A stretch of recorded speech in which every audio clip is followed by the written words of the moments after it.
Hey everybody, how you doing? I'm Dr. Boyce Watkins from Your Black World, and every now and then I do a segment with my daughter Patrice called Daddy Daughter Discussions. This is where Patrice and I get together and we talk about the things that fathers and daughters might talk about, should talk about, maybe stuff that they wouldn't talk about, but definitely stuff that I believe that they should all talk about, that we should all talk about.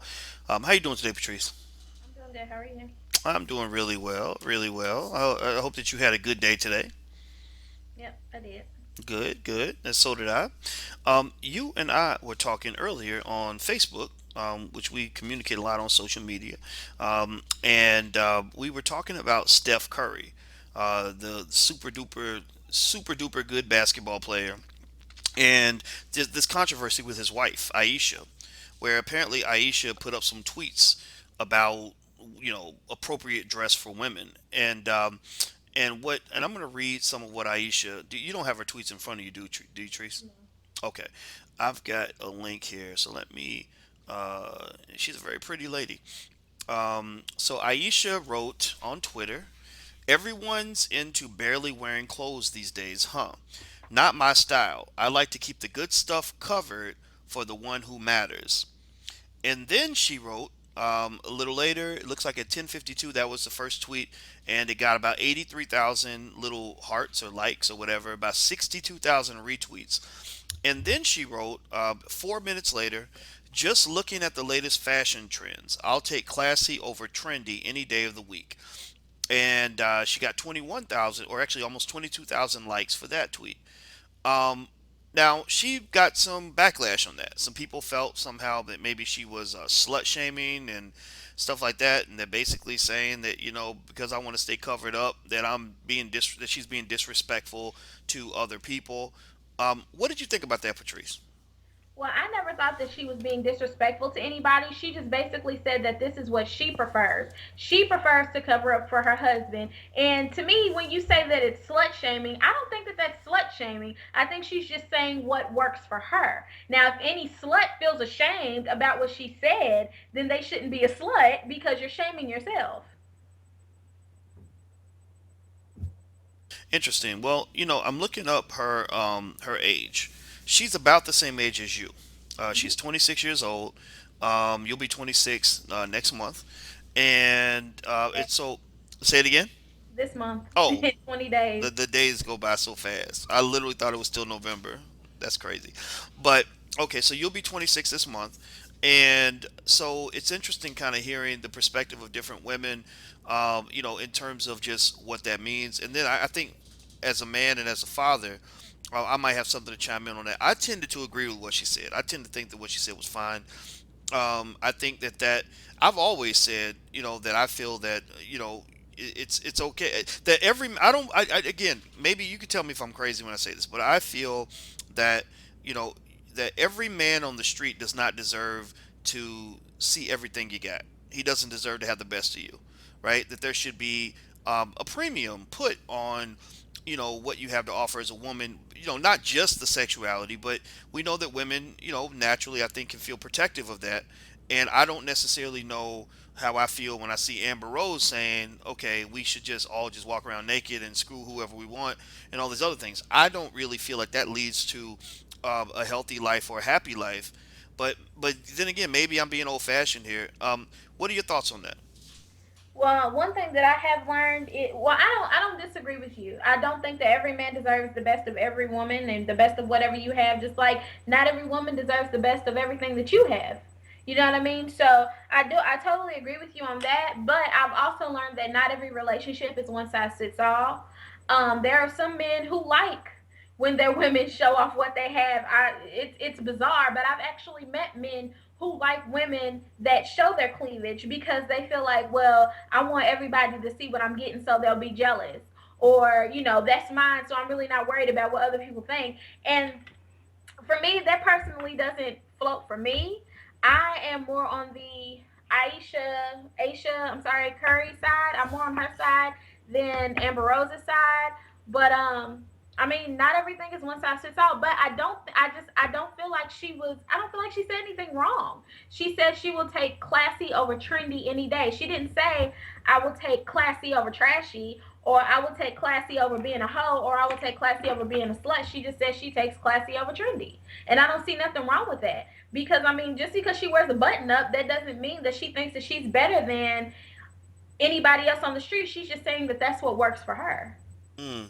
Well, after Steph Curry saw the controversy, he posted a picture of his wife on his Twitter page, and she's such a pretty lady, very pretty, and and it is interesting. One thing I will say is that sometimes it's like in life, it almost seems like there's the way we want the world to be and the way the world actually is. Now, the way we want the world to be is a world where men and women are the same. Men and women do all the same stuff and have the same outcomes, right? That if you hear about a guy that just brags about how many how he slept with 50 women the last year, whatever, that a woman can do the same thing and people can have the same reaction. But we know that doesn't occur. We know that there are differences in terms of how women and men perceive sexuality, how society perceives male and female sexuality. But the thing is that it's interesting because that perceived double standard exists across the board. For example, if a woman has a closet full of high heel shoes, I can't get mad and say, well, I'm a man. If I had a closet full of high heel shoes, y'all wouldn't respect me. Well, it's not something that people expect me to do as a man. You know what I mean? And what I mean by that is people will sometimes take male activity and say, well, if a woman did that same thing, people wouldn't like it. But I think that there are lots of things that a woman might do that where a man may not be able But to do see, the I same think thing. I think when you compare sex to shoes, that to me that doesn't really make sense. Now, if you're going to compare something, you should say, men can go around and brag about how many people they've slept with. Women can't, but women can wear makeup and men can't. So when it's different levels. Like I wouldn't feel some type of way if my husband had a closet full of shoes. But well, if he's trying to wear makeup and flat iron his hair like I do, that's a problem for me because that's a different level from shoes. Well, I would agree, but I think the shoe analogy can work, and also I think because it's kind of, it depends on the person, right? Some women don't care that their man has a bunch of shoes. I mean, because you do have guys that have closets full of Jordans and stuff like that. But I'm talking about specifically high heel shoes, or if let's say for example somebody breaks into the house and you get scared, you're with your husband, you get scared, and let's say you hide under the bed or you hide in the closet because you're scared, and let's say he hides in the closet too because he's scared, and you're crying because you're afraid, and he's crying too. Like that is not exactly what people would consider to be, an appropriate response for a man. The man is the one who's supposed to get the gun, get the baseball bat, go downstairs and find out, what's going on. And so maybe, but then again, maybe that's an old-fashioned way of looking at things. But I don't think it's old-fashioned. I think it's actually accurate. And so I guess my point in all that is to say that, I think that when you say to a woman like Aisha, that that you're slut shaming because you take pride in your body, that's just kind of strange to me. I never said that. No, I didn't say you said that. I'm talking about Oh. people that the critics. I'm talking about the critics. I'm not talking about you.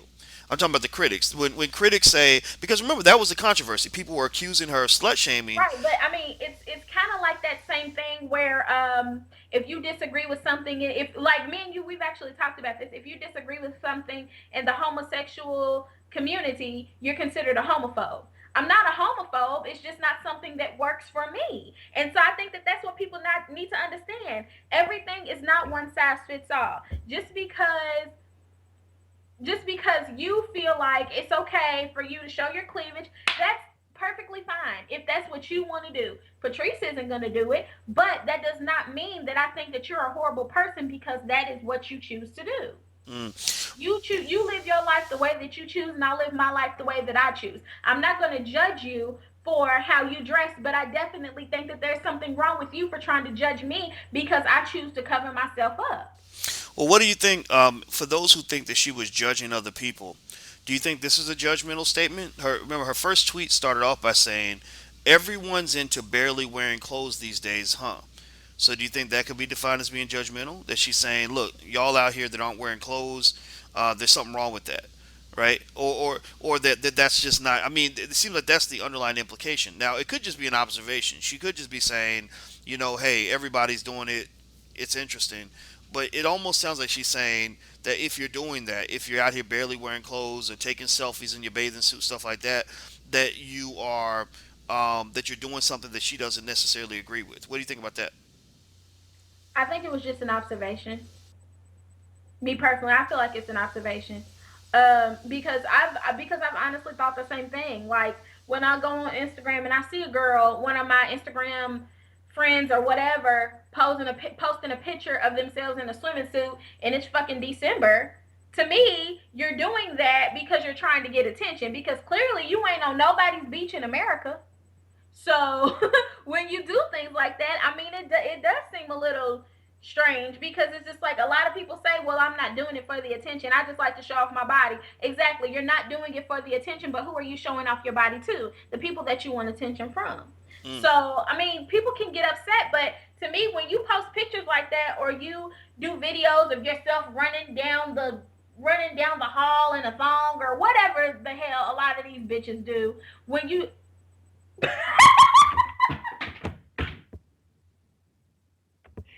can you edit it? No, I'm not editing nothing. I'm not editing anything. I am a big fan of freedom of speech, as I told people this week. When I had my own little goofy celebrity, or not even select goofy scholar beef, I told people I believe in freedom of speech. So you know what?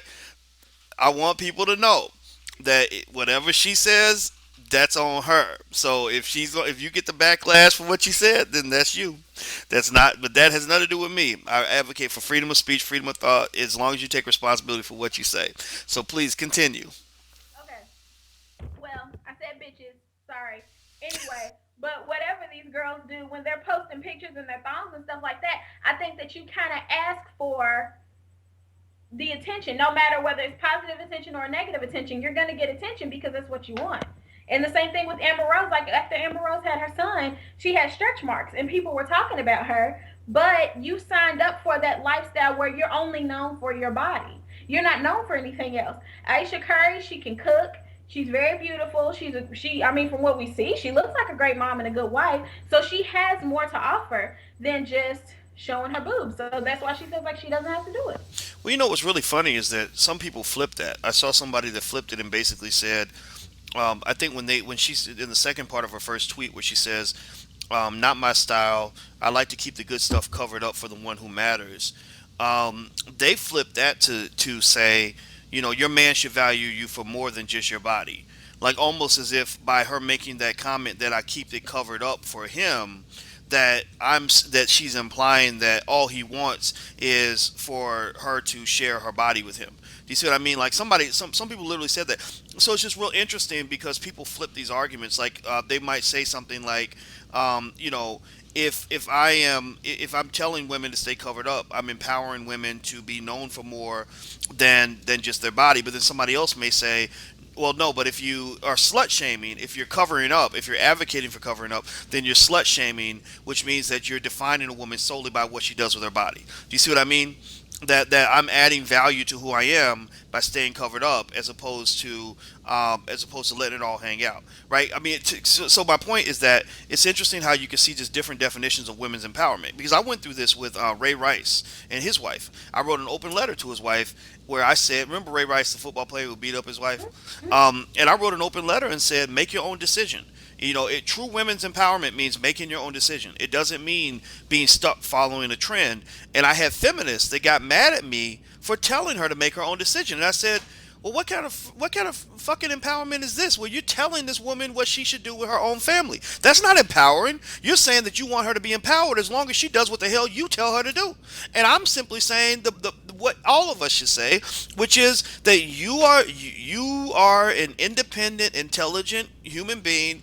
You have the right to make your own decision. But it's so interesting that sometimes the extreme feminists, and I'm not talking about all feminists. I'm not talking about those who believe in equal rights for women. I'm in that category as well. I'm talking about extreme feminists who get into this whole gender war. They get to the point where they become very almost fascist in terms of controlling what people can do. Control. That Yep. if you don't do what we tell you to do the way we tell you to do it, then we're going to attack you. We're going to shame you for not agreeing with whatever our political agenda is. So it's it's very almost interesting. it's almost a sense of they feel like they're empowering somebody, but it's it's almost like trying to take power over someone. Right, right. You're empowering your group. You're empowering your agenda. You're empowering your political disposition, but you're not empowering the individual. And I think that's what is so interesting to me. When you kind of see this sort of back and forth, because there's nothing that Ayesha Curry said that was bad or crazy. I mean, it's so weird that it took And that's off. how I feel. That's how I feel too. I don't really feel like she shut anybody down. I think she was just saying that that's what works for her. But I think sometimes I feel like when certain people speak up on on particular issues, and they see a lot of people agree with them, there has to be somebody who disagrees, because she hasn't done anything wrong. She didn't do anything wrong. I think that somebody just wants to disagree with her. And a lot of women who are ashamed of the way that they've acted throughout their lives, they feel like, well, she thinks she's better than me, or you know what I'm saying? What were you about to say? No, I was going to say you're right. There, maybe what it is that they are looking for somebody to tell them that it's okay. And my feeling is that I'm not going to tell you it's okay to show your ass and your boobs in every picture on Instagram. That's not okay. That doesn't work. Now, then again though, you're free to do what you want. I mean, even as my daughter, if you decided to just really just take it over the top, I'm gonna tell you what I think as your dad. I'm gonna tell you what the consequences might be, and if you're okay with that, like if you just say, "Dad, I want to be the next Amber Rose. That's my dream," then I'm gonna say more power to you. I'm gonna love you. I'm gonna be proud of you no matter what. But then you can't go and act like Amber Rose and then come back and get mad because men only see you for your body and what you can do in the bedroom. Because I'm sorry, as much as we want to believe that men just don't see certain things certain ways and that everything is just trained, learned behavior and all this other, I'm sorry, men don't see Amber Rose the same way they see Ayesha Curry. Amber Rose has a category. It's like how women put men in the friend zone and all that. Well, Amber Rose is in the stripper zone or whatever. Like she's not usually going to be put in the same category as an Ayesha Curry who says, "I'm saving my best for the person who matters." So whether that makes me old fashioned, whether that makes me somehow sexist for saying that, I don't care. That it's a fact. What do you say, Patrice? I agree with you, and I think me personally, I've learned within the last year and a half, since me and you actually started hanging out more, I've noticed that men treat me a little differently because I do dress a little differently. So I've noticed that as well, and I definitely agree that men actually do respect you more when you don't have your. I mean, not that I've ever like like you've never seen me on Instagram in like a bathing suit or nothing like that, but just making sure that my shirt's a little higher, or you know what I'm saying. When I've done things like that, I've noticed that men actually do treat me differently. Well, there are people that do believe that you attract what you advertise, and if you're advertising the breast, the wing, and the thigh, then people are going to show up and they're going to want the value meal. You know what I mean? Like they're gonna kind of see a certain thing. That's what they're going to respond to. I also believe, and this is me talking to any daughters out here who are listening, that you do teach people how to value you. They get a cue on how to value you by how you value yourself. So you can literally walk through the door and be as beautiful as Beyonce and prettier than Beyonce. And a man, you might see you a certain way. He'll be prepared to make certain sacrifices to get your attention. But the minute you show him that you don't need all that, the minute you show him that you see yourself as a low value commodity, then he's going to reduce what he's willing to offer. It's like if you walk in, imagine you walk into a store and you see A a car suit lot. or a car lot. Let me say a car lot, okay? Because I think dating is a market. I'm an economist, so we see everything as a market. So dating's a market. So you walk in a car lot and you see this beautiful black Mercedes Benz with a leather interior and just a trunk, just totally tricked out, just amazing car. And you're thinking, oh my gosh, I probably can't get this car for anything less than $80,000, right? But imagine if the car dealer says, no, you can get this car for 150 bucks. That's going to change your whole perception. It's going to change what you're willing to pay. It's going to change how you view everything. And so you're going to say, oh, okay, well then I'll just pay $150, because what you're always looking for. And I really think that what a lot of men do, and maybe women do it too. I'm not a woman, but so I can only speak for guys. But I've noticed a lot of guys will literally say to themselves, how do I get the most value for the lowest cost? How do I get the most from a woman with the least commitment? Can I get her to sleep with me without me committing to her? Can I get her to sleep with me without me spending time with her? Can I just shoot her a text and say, "Hey, you want to hook up?" And if she's one of those get it girls, it's like, "Yeah, sure, come on over." Then that's that. A lot of times, that's all you're gonna get. I mean, sometimes people will volunteer more, but think about this: how often have you ever gone into a store and expected to pay 200 and found out it was only $20? What do? Do you pay $20, or do you say, no, no, no, this thing is really worth 200? Let me at least pay 150. You don't do that.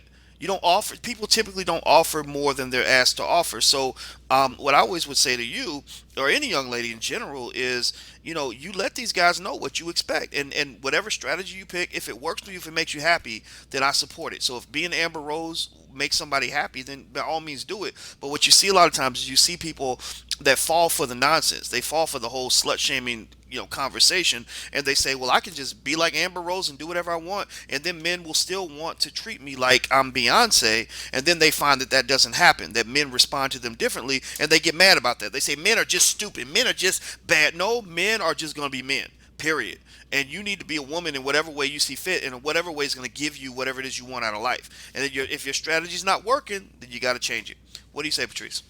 I definitely think that when you for most of those types of women, they have those men who are temporary. Like, let me take you out to dinner and then see what I can get after that. And the only reason why they're so temporary is because you're not making them wait for anything. You're not making them work for everything. You're serving everything on a platter. It's almost like going to a buffet. Like, as soon as you get to the buffet, you pay, you grab your plate, and then you walk up to the buffet. You can get as much food as you want. Versus going to Ruth Chris and actually having to sit and wait for your food. Like, I don't want to be a booth. I don't want to be a buffet. I'd much rather be a Ruth Chris. But you ain't trying to be White Castle. You trying to be Ruth Chris. I respect that. Well, I do think that that does make a difference. I mean, White Castle attracts a certain demographic. If you market yourself as a White Castle, you're gonna get people walking in there expecting to spend $250 for a hamburger. If you're Ruth Chris, you're gonna attract people who are willing to spend $150 to have a good meal. And so I think that's important. So I like Ayesha Curry's strategy. I like everything she said. I think it's important to, at the end of the day, when you talk about empowerment, I think it's important to just encourage people to consider all the options that are available to them. But let's not get into this world where we somehow think that you can be an Amber Rose and not end up being seen as an Amber Rose. That's where I think the lie occurs. That's where the problem is that when if I was to tell you, like, oh no, Patrice, you can just let it hang out, girl. You can go on Instagram, take some selfies, show the man a little something, something. You'll get all that male attention. You'll get 10,000 likes on every picture. But at the end of the day, the question is, what are you attracting? Why are these men approaching you? How do they perceive you? And if all you want is sex from them, then fine, whatever. But if you want something more, then a lot of these men are not going to see it that way, and that's just a fact. So there you And go. you have to look at the way, and you have to compare Amber. I'm sorry to keep holding you, but you have to compare Amber Rose and Aisha Curry's husbands too. Steph Curry, hey, I would take a Steph Curry over Wiz Khalifa any day, or goddamn Kanye West. Oh my God, I would take a Steph Curry over either one of them guys any day. And I mean, like Michelle Obama. Michelle Obama's married to the president, and she carries herself in a nice fashion. So There you go. You probably would not see Barack Obama talking about, I'm bringing Mrs. Amber Rose to the White House. That is my wife. I'm leaving Michelle and I'm going to go marry Amber Rose. There you go. You're not going to see that ever in a million years. Now you might see Amber Rose want to be married to Barack Obama, but you're not going to see Barack want to marry Amber. Barack would probably, now don't get me wrong though. Barack might visit, or not Barack, but a Barack type man might visit an Amber Rose in the middle of the night, but he probably wouldn't want to bring her out in public as his wife, as the mother of his kids. And is it right? I don't know. I mean, I'm not here to judge whether what's right and wrong. I'm just here to say that it is what it is. And so you could either look at the world for what you want it to be, or look at the world for what it is. I think at the end of the day, you make whatever choice you want, as long as you know the consequence, and as long as it's going to make you happy and give you what you want. All right. right. Well, it's great talking to you, Patrice. It was good talking to you too, Dad. You guys can go and find me at Naturally Treats on YouTube, Instagram, and Facebook. Don't forget to tune in to Your Black Women, which is a segment of Your Black World where black women of all ages, shapes, and sizes come together and keep it real. Yes, as you can tell, Patrice always keeps it real.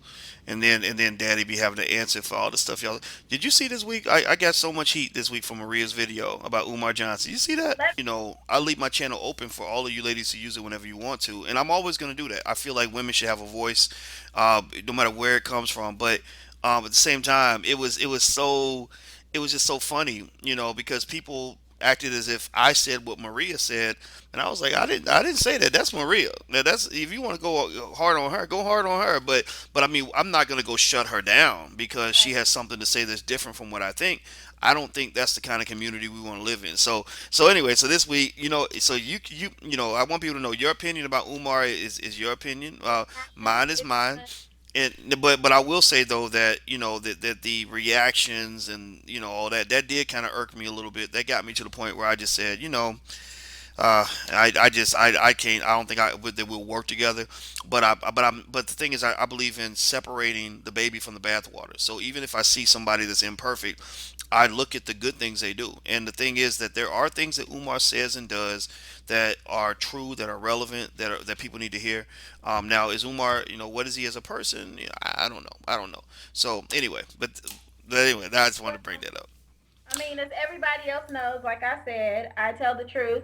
Well, it is what it is. But anyway, but you know what? I say we just do our thing, and whatever Umar's doing, he can do it. I support. A lot of it I support. I'm not gonna stop supporting it. Some stuff I won't mess with. The memes. Yeah, the memes didn't really bother me. I think what probably bothered me is that I actually did want to work with him. I did want us to kind of come together on some stuff. And I think it could because I think it could benefit people. But from a personal standpoint, yeah, I have to admit some of that stuff was just a little strange. I didn't understand it. But anyway, but it's good talking to you, Patrice. It was good talking to you too, All Daniel. right, I love you.